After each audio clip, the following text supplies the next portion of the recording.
Hi, my name is Will Nunziata, and I'm a New York City-based director and creator of theater, television, and film, and I'm also a proud FENIX Global Artist Ambassador. Today, I am so excited to be speaking with the acclaimed musician and all-around creative, Danielle Grubb. For more on Danielle, you can read more about them right below this video, but in the meantime, here is a sneak peek at the incredible talent of Danielle Grubb.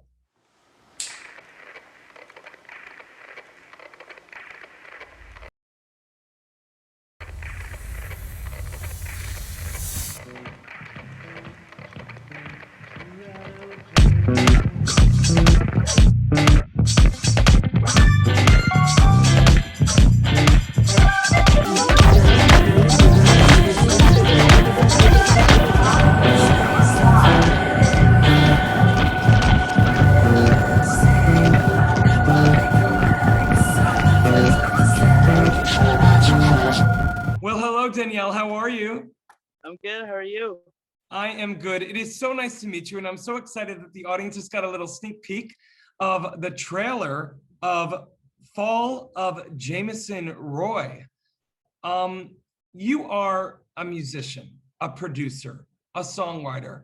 You do everything, Danielle. But first and foremost, I want you to speak a little bit about what we just saw.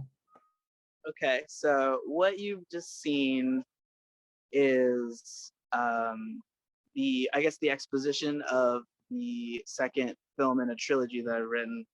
The scene involves aliens, and it's a fun take on an arrival of some extraterrestrials. So that's basically what you've just watched. I love it. And can you tell me a little bit about how it relates to your music? Yeah, so there are three films. The first one is called The Fall of Jameson Roye, and it goes hand in hand with the album The Fall of Jameson Roye that I put out right at the start of the first quarantine. And so, sorry, it's a little convoluted because it jumps between a lot of places. Listen, I'm going to stop you right there because I don't want you to actually give too much away because I have too much to talk about with you because you do it all. But I want the audience to know how much you were able to accomplish. And I'm actually asking you to brag right now. I know the answer. How much you were able to accomplish during this quarantine? Oh, I accomplished a lot actually. I released. How many albums did you put together? 3. So two full lengths and one EP. Oh, I don't know. You just make me feel bad about what I do. Oh no. No, Danielle, I am kidding. Danielle, I say that because you are such a perfect example of someone of this planet who is born with a gift, and you are unabashedly, unapologetically giving it away with a sense of joy and gratitude like so few artists I've ever seen. And I wanted to wait for us to be recorded to tell you this, as we found a good spot for us to do this interview because of, connecting issues, but probably on my end. So I blame me, Danielle. But Danielle, I want to know, where did you grow up and when did you know you had a special gift to communicate through art? Wow. I grew up in Dallas, Texas. And I think maybe,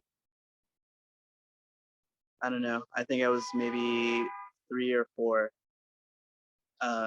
There's a specific memory, or I guess it's a story that my mom has recounted of me like in the laundry room, standing on this dryer and like performing for her and just like singing all of her songs that she had been playing. And I think from there they were like, yeah, they should probably do something with music. So I love it. Yeah. I love it. Do you remember where you were singing on top of the dryer? I think it was an Etta James song. Because my mom As you loved do, James. as you do at 3 and 4 years old.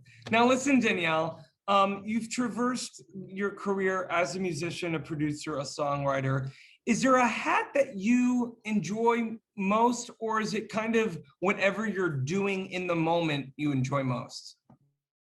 I enjoy producing for other people, I think, the most. I Go into enjoy, that a little bit. yeah, like helping an artist communicate the things that they want to communicate, helping them find words, helping them find sounds, and piecing it all together. That's my favorite part. Danielle, I love that because, I can relate. Look I spent 25 years as a professional singer, but it wasn't until I stepped into the role as a director, being able to get the most out of someone else. There's a gratification like no other.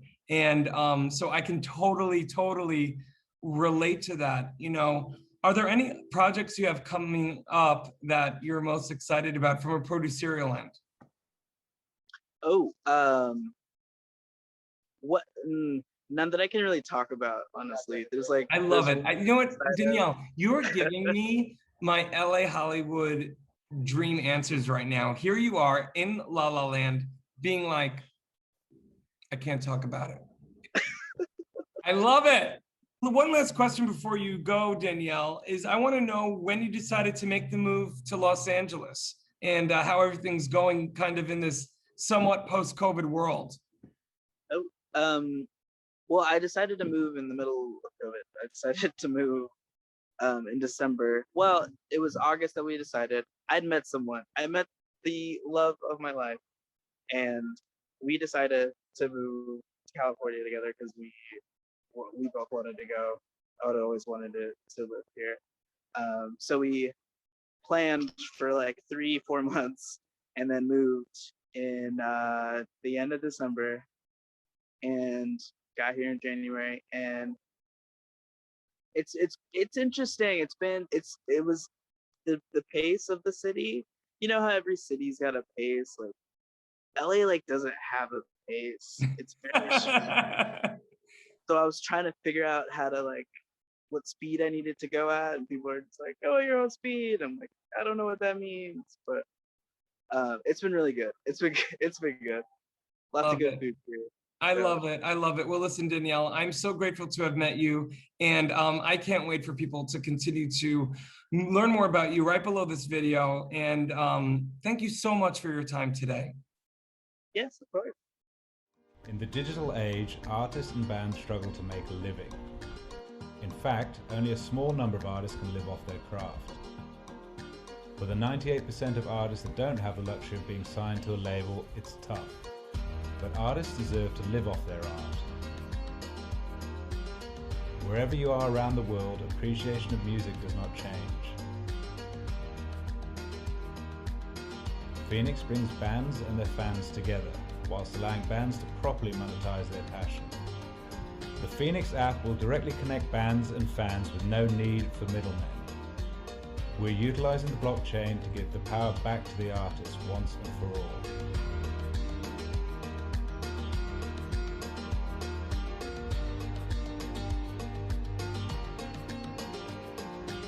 Join FENIX, join the change.